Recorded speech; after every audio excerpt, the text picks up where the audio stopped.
the moment all the farms are empty. There are no chickens on the farms, and we had to retrench a lot of our staff. We kept skeleton staff and security staff on the farms, and we will re-employ people as we place the farms.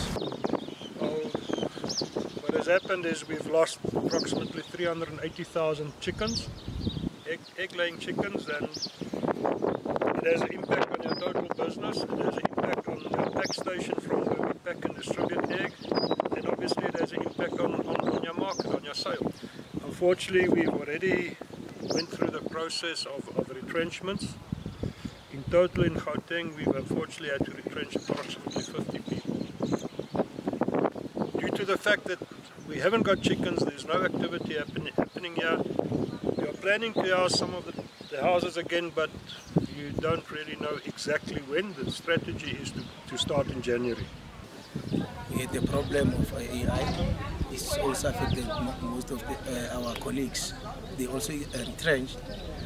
We have only 5 people on the farm, and then I don't know if the government or MEC is going to help us with this crisis of AI. To recover the total loss that we've incurred here, we must probably take us in the order of about 2 to 3 years, just to recover the financial loss.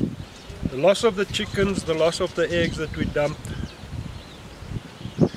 all in all, in the order of about 35 million rand. It will take at least a year to be back in full production.